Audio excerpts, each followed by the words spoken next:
ಕರ್ನಾಟಕದಲ್ಲಿ ನಾವು ಒಂದು ಪಾರ್ಟಿ ಮಾಡ್ತಾ ಇದ್ವಿ, ಈ ಥರ ಮಾಡ್ತೀವಿ ನೀವು ಏನಾರು ಹೇಳ್ತಿರಲ್ವಾ, ನಮ್ಗೆ ಇಲ್ಲಿ ತನಕ ಎಷ್ಟು ಡೊನೇಷನ್ ಬಂದಿರ್ಬೋದು?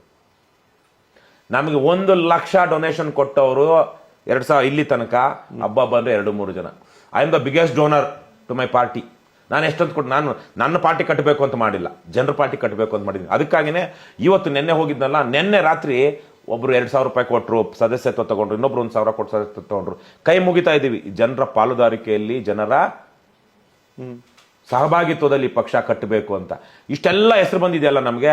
1,00,000, 2,00,000, 3,00,000 ಕೊಡೋ ಡೋನರ್ಸ್ ನಮಗಿಲ್ಲ ಕರ್ನಾಟಕದಲ್ಲಿ. ಇವತ್ತು ಯಾವ ಮಟ್ಟದ ದಾರಿದ್ರ್ಯ, ಮನೋದಾರಿದ್ರ್ಯ ಇದೆ ಅಂದ್ರೆ, ಪಕ್ಷಕ್ಕೆ 100 ಕೋಟಿ ಡೊನೇಷನ್ ಮಾಡುವಂಥವ್ರು ಯಾವ್ಯಾವುದೋ ಕಾರಣಕ್ಕೆ ನಮ್ಗೆ 10,000 ಕೊಡೋದಕ್ಕೆ ಹಿಂದೆ ಮುಂದೆ ನೋಡ್ತಾರೆ. ನಾನು 3 ವಿಚಾರ ಹೇಳ್ಬಿಡ್ತೀನಿ ದುಡ್ಡು ಬರಕ್ಕೆ. ಒಂದು, ಜನರ ಹತ್ರ ದುಡ್ಡಿದೆಯಾ?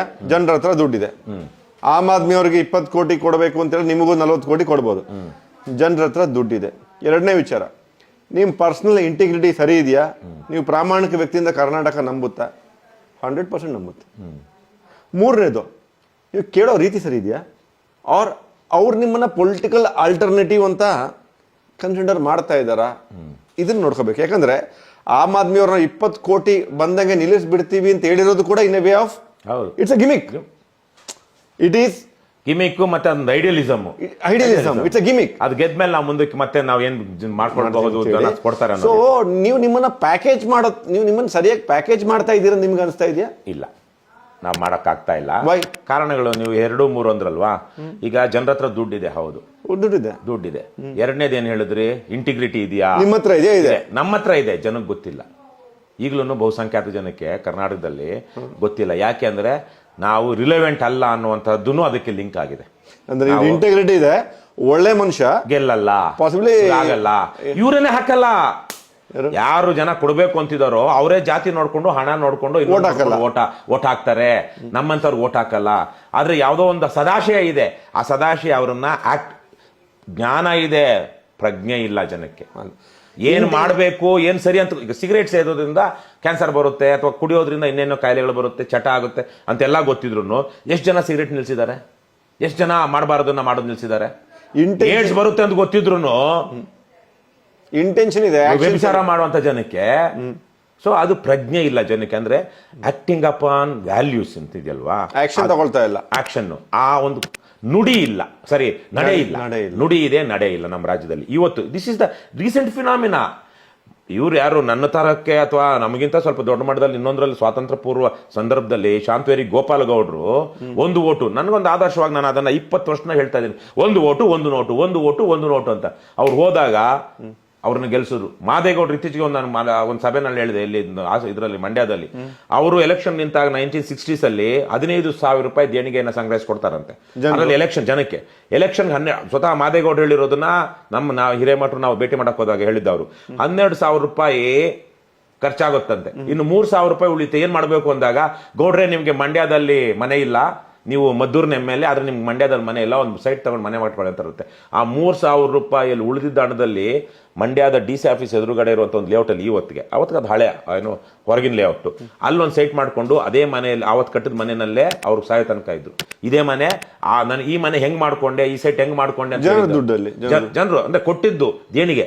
ಸೊ ಆವತ್ತು ಜನ ಹಂಗೆ ಕೊಡ್ತಾ ಇದ್ರು. ಇವತ್ತು ನಾವೇ ನೋಡಿದಾಗೆ ಜನಕ್ಕೆ ನೀವು ದೇಣಿಗೆ ಕೊಡ್ಬೇಕಾದ್ರೆ ಇವನೆಂತ ರಾಜಕಾರಣಿನಯ್ಯ, ಇವನೆಂತ ರಾಜಕೀಯ ಪಕ್ಷವಯ್ಯ, ಅವನ್ ಕೊಡಬೇಕು, ನಮ್ಮ ಹತ್ರ ದುಡ್ಡು ಕೇಳ್ತಾನಲ್ಲ ಭಿಕ್ಷುಕ್ ನನ್ನ ಮಗ ಅಂತಾರೆ ಎಷ್ಟೋ ಜನ. ನಿಜವಾಗ್ಲು ಸರ್ ಜನ ಹೇಳಲ್ವಾ, ದುಡ್ಡು ಇಲ್ಲ, ಎಣ್ಣೆನೂ ಓಡಿಸಲ್ಲ, ಬಂದ್ಬಿಟ್ಟ ಓಟ್ ಕೇಳಕ್ಕೆ ಅಂತ ಹೇಳಿ? ಅದು ಗೊತ್ತಿಲ್ಲದೆ ಇರೋ, ನಮ್ಮ ಪಕ್ಷದ ಬಗ್ಗೆ ಏನೇನು ಗೊತ್ತಿಲ್ಲದೆ ಇರೋ ಅಂತವ್ರು ಎಷ್ಟೋ ಸಲ ಬಂದು, ಸರ್ ಏನಾರು ಕೊಡ್ಸಿ ಸರ್, ಊಟ ಕೊಡ್ಸಿ ಸರ್ ಅಂತ ಕೇಳಿದ್ದಾರೆ. ಅದು ಗೊತ್ತಿಲ್ಲದೆ ಇರೋರು, ಗೊತ್ತಿಲ್ಲದೆ ಇರೋರು.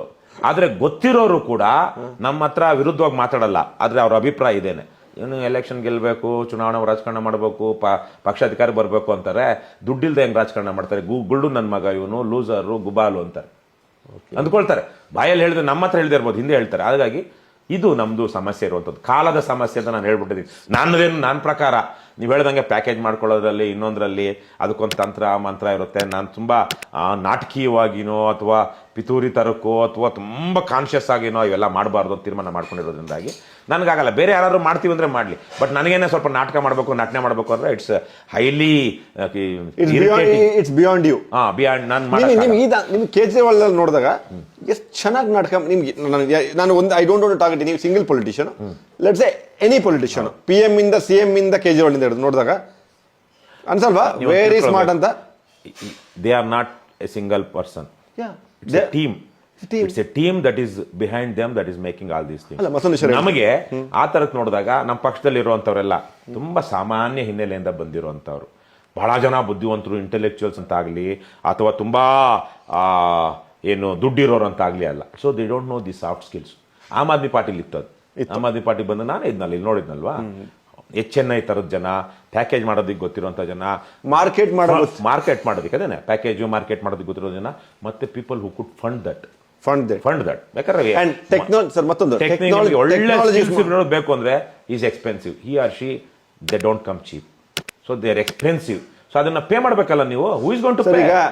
ನಮಗೆ we have all those weaknesses or drawbacks. Sir, ಈಗ ನಿಮ್ದು KRS ಸೋಷಿಯಲ್ ಮೀಡಿಯಾ ಯಾರು ನೋಡ್ಕೊತಿದ್ದಾರೆ?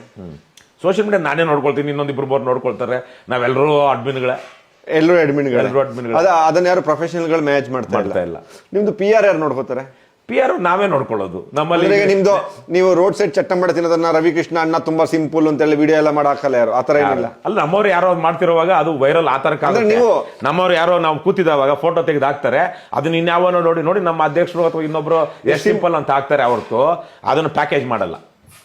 ನಾವು ಇಲ್ಲಿ ಕೂತ್ಕೊಳ್ತೀನಿ ಸರ್, ಹೋಗಲ್ಲಿ ಕೂತ್ಕೊಳ್ಳಿ ಸರ್, ನಾನು ಫೋಟೋ ತೆಗಿತೀನಿ, ಹಿಂಗ್ ಮಾಡ್ತೀನಿ ಅಂತ ಯಾರು ಮಾಡಲ್ಲ. ಜನರಲ್ ಆಗಿ ನ್ಯಾಚುರಲ್ ನಡೀತಾ ಇರುತ್ತೆ. ಹಾಗಿದೆ ಒಂದು ವಿಡಿಯೋ, ನಮ್ಮ ಮನೆಯವ್ರಿಗೆ ಸ್ವಲ್ಪ ಆರೋಗ್ಯ ಇದ್ದು ಒಂಚೂರು ಶಿ ಇಸ್ ವೆರಿ ತುಂಬಾ ಒಂದು ಇದರಲ್ಲಿ ಕಟ್ನಿಟ್ಟು ಕೆಲವೊಂದು ವಿಚಾರಗಳಲ್ಲಿ ಹೊರಗಡೆ ತಿನ್ನೋದಕ್ಕೆ ಇಷ್ಟಪಡೋದಿಲ್ಲ. ಇವನ್ ದೋ she was in the US, she worked in many ಇದರಲ್ಲಿ ಬೇರೆ ಸೆಟಪ್ ಅಲ್ಲೆಲ್ಲ. ಅವರು ನಾವು ಜಯನಗರ ಎಲೆಕ್ಷನ್ ನಿಂತಾಗ ಪ್ರತಿ ದಿವಸ ಮನೆಯಿಂದ ಊಟ ತರ್ತಾ ಇದ್ರು. ನಾನಲ್ಲಿ ಹೋಟ್ಲಲ್ಲಿ ಮಾಡ್ತಾ ಇದ್ದೆ, ಯಾಕಂದ್ರೆ ಕಾರ್ಯಕರ್ತರ ಜೊತೆ ಎಲ್ಲ ತಿನ್ಬೇಕು ಅಂತೇಳಿ. ನಾವು ಕಾರ್ಯಕರ್ತರು ಎಲ್ಲಿರ್ತಾರೋ ಅವ್ರ ಜೊತೆಗೆ ಊಟ ಮಾಡ್ತಾ ಇದ್ದೆ. But my wife use to bring box from the home. ಅದನ್ನ ನೀವು ಸಿಂಪಲ್ ಅಂತ ಪ್ಯಾಕೇಜ್ ಮಾಡಿಲ್ಲ? ಹೇಳ್ತೀನಿ ಕೇಳಿ, ದೊಡ್ಡ ವೈರಲ್ ಆಗ್ಬಿಡ್ತೊಂದು. ಆಮೇಲೆ ಒಂದಷ್ಟು ದಿವಸ ಆದ್ಮೇಲೆ ನಾನು ಇಬ್ರು ತಿನ್ನೋಣ, ಏನು ಜೊತೆಗೆ ನೀನು ತಿನ್ನೋದು ಅಂತೇಳಿ ಸ್ವಲ್ಪ ಹೆಚ್ಚಿಗೆ ತಗೋಬರೋದಕ್ಕೆ ಹೇಳಿ ನಾನು ನಮ್ಮ ಮನೆಯವ್ರು ಇಬ್ರು ತಿನ್ನೋದಕ್ಕೆ ಶುರು ಮಾಡಿದ್ವಿ. ಆಮೇಲೆ ಮಿಕ್ಕವರೆಲ್ಲರೂ. ಸೊ ಅಲ್ಲೊಂದು ಹೋಟ್ಲ್ ಇದೆ ಜಯನಗರ 4th ಬ್ಲಾಕ್ ಅಲ್ಲಿ, ಇದು 9th ಬ್ಲಾಕ್ ಅಲ್ಲಿ. ಆ ಹೋಟ್ಲ್ ಪಕ್ಕದಲ್ಲಿ ನಮ್ಮವರೆಲ್ಲ ಹೋಟ್ಲ್ ಊಟ ಮಾಡ್ತಿದ್ರು, ದರ್ಶಿನಿ ಹೋಟೆಲ್ ತರಕ್ಕೆ. ಅದ್ರ ಪಕ್ಕದ ಇದರಲ್ಲಿ ಫುಟ್ಪಾತ್ ಅಲ್ಲಿ ಒಂದು ಗೋಡೆ, ದೊಡ್ಡ ಫುಟ್ಪಾತ್ ಅನ್ನು, ಒಂದು 10 ಅಡಿ ಫುಟ್ಪಾತ್, ಮುಂದೆ ಒಂದು 5 ಅಡಿ, ಹಿಂದೆ ಒಂದು 5 ಅಡಿ ಜನ ಓಡಾಡದೆ ಇರೋ ಕಾಂಪೌಂಡ್ಗೆ. ಆ ಕಾಂಪೌಂಡ್ ಮುಂದೆ ಕೂತ್ಕೊಂಡು ನಾನು ನನ್ನ ಹೆಂಡತಿ ಇಬ್ರು ಊಟ ಮಾಡ್ತಾ ಇದ್ವಿ. ಈಗಲೂ ಅದು ವೈರಲ್ ಐಕಾನಿಕ್ ಫೋಟೋ. ಎಷ್ಟು ಲಕ್ಷಗಳೇನು, 50 ಲಕ್ಷ, 1 ಕೋಟಿ ನೋಡಿರ್ಬೋದು ಆ ಫೋಟೋ. ನೋಡಿರ್ಬೋದು. ಅದೇನು ನಮ್ಮ ಹುಡುಗರು ಯಾರೋ ಒಬ್ರು ಫೋಟೋ ತೆಗೆದು ಹಾಕಿದ್ರು ಅಷ್ಟೇ. ನಾವು ನಮ್ಮ ಪಾಡಿಗೆ ನಾನು ನನ್ನ ಹೆಂಡತಿ ನಾವೇನೋ ಮಾತಾಡ್ಕೊಂಡು ಏನೋ ತಿಂತಾ ಇದೀವಿ, ಚಪಾತಿನೋ ರೈಸೋ. ಆ ಫೋಟೋ ಬಹಳ ಅದ್ಭುತವಾಗಿ ಬಂತು. ಬರೆದ್ರು ಅದ್ರ ಬಗ್ಗೆ. ಆಕ್ಚುಲಿ ಅಗ್ನಿಲೋ ಏನೋ ನಮ್ಮ ಬಸವರಾಜ್ ಅಂತ ಒಬ್ರು ಇದ್ರು ಪತ್ರಕರ್ತರು, ಅದನ್ನ ಫೋಟೋ ಹಾಕಿ ಬರೆದ್ರು. 2018 ನಾನು ಹೇಳ್ತಿರೋದು. ಹಾಗಾಗಿ it was never staged, it was never manufactured, it was all natural. ಸರಿ, ಒಂದು ಅದೇ ನೀವು ಇಷ್ಟನ್ನೇ ಬೇರೆಯವರು, ರಾಹುಲ್ ಗಾಂಧಿ ಆಗಲಿ, ನರೇಂದ್ರ ಮೋದಿ ಆಗಲಿ, ಕೇಜ್ರಿವಾಲ್, ಕರ್ನಾಟಕದ DK ಶಿವಕುಮಾರ್ ಆಗಲಿ, ಅಥವಾ ಯಾವುದೇ MLA ಆಗಲಿ, ಅವನಿಗೆ ಅಣ್ಣ ನೀನು ಹೋಗಿ ಇಲ್ಲಿ ಕುತ್ಕೊಳ್ಳೋಣ, ನಾನು ಫೋಟೋ ತೆಗಿತೀನಿ, ನೀನು ಹಿಂಗಿಂಗ್ ಮಾಡೋಣ, ಹಾಗೆ ಮಾಡೋಣ, ತಿನ್ನೋಣ ಹೀಗೆಲ್ಲ ಹೇಳ್ತಾರಲ್ವ. ಬಡವ್ರನ್ನ ತಪ್ಕೊಳ್ಳೋಣ, ಮುತ್ಕೊಡೋಣ. ಆಮೇಲೆ ಹತ್ತಿಟ್ಬಿಟ್ಟು ಯಾರು ಹೇಳ್ತಾರೆ, ಯಾವುದೋ ಒಂದು ಒಬ್ಬ ಮುಖ್ಯಮಂತ್ರಿ ಇದ್ದ, ಮುಟ್ಟಿದ ತಕ್ಷಣಕ್ಕೆ ಅದು ಇಟ್ಸ್ ನಾಟ್ ಬ್ಯಾಡ್ ಥಿಂಗ್. ಯಾಕಂದ್ರೆ ನಮ್ಗೇನೋ ವೈರಲ್ ಇನ್ಫೆಕ್ಷನ್ ಆಗುತ್ತೆ, ಬಾಡಿ ಇಮ್ಯುನಿಟಿ ಕಡಿಮೆ ಇದ್ದಾಗ, you are a doctor, so ನಿಮ್ಗೆ ಗೊತ್ತಿದೆ ಇನ್ಫೆಕ್ಷನ್ ಕಡಿಮೆ, ಇಮ್ಯುನಿಟಿ ಕಡಿಮೆ ಇದ್ದಾಗ ಇನ್ಫೆಕ್ಷನ್ ಆಗೋ ಚಾನ್ಸಸ್ ಜಾಸ್ತಿ. ಹಾಗಾಗಿ ಏನಂತಾರೆ ಅದನ್ನ, ಸ್ಯಾನಿಟೈಸರ್ನ ಉಚ್ಕೊಳ್ಳೋದ್ರಲ್ಲಿ ತಪ್ಪೇನೂ ಇಲ್ಲ. I don't say it's a very insensitive ಅನ್ಕೋದು ಕೆಲವೊಂದು ವಿಚಾರಗಳಲ್ಲಿ. Scientific they should do it because we are exposed to, public people are exposed to more situations, more infections. ಹಾಗಾಗಿ ಅವರು ಆರೋಗ್ಯ ಕಾಪಾಡ್ಕೊಳ್ಳೋದ್ರಲ್ಲಿ ಏನೂ ತಪ್ಪಿಲ್ಲ. ಹಾಗಂತೇಳಿ ನೀವು ಅದನ್ನೇ ಒಂದು ಮುಟ್ಬಾರ ಅನ್ನೋ ತರಕ್ಕೆ ಎಲ್ಲ ಮಾಡ್ಕೊಂಡಿರುವಂತವ್ರು ಎಲೆಕ್ಷನ್ ಟೈಮಲ್ಲಿ ಬಂದು ತಪ್ಕೊಳ್ಳೋದೇನು, ಮುತ್ಕೊಳ್ಳೋದೇನು, ಎತ್ಕೊಳ್ಳೋದೇನು ಇವೆಲ್ಲ ಇರುತ್ತಲ್ಲ. ಎಲೆಕ್ಷನ್ ವೋಟಿಂಗ್ ಮುಗಿದ ನೆಕ್ಸ್ಟ್ ದಿನ ಫಾರಿನ್ ಇರ್ತಾರೆ, ಒಂದು ವೀಕ್ ರಜೆ ಆಗಿ ಕೌಂಟಿಂಗ್ ದಿನ ಬಂದ್ಬಿಡ್ತಾರೆ. ಆ ಕೌಂಟಿಂಗ್ ನೆಕ್ಸ್ಟ್ ಡೇ ಇದ್ರೆ ಇಲ್ಲೇ ಇರ್ತಾರೆ. ಅದೇನಾದ್ರು ಒಂದು ವಾರ ದಿವಸ ಮುಂದಕ್ಕೆ ಹೋಯ್ತು ಅಂದ್ರೆ ಎಲೆಕ್ಷನ್ ಹಿಂದಿನ ದಿವಸದ ತನಕ ಆರಾಮಾಗಿರ್ತಾರೆ. ಕೌಂಟಿಂಗ್ ದಿನ ಇರ್ತಾರೆ. ಕೌಂಟಿಂಗ್ ದಿನ ಮಾತ್ರ ಪಕ್ಕ.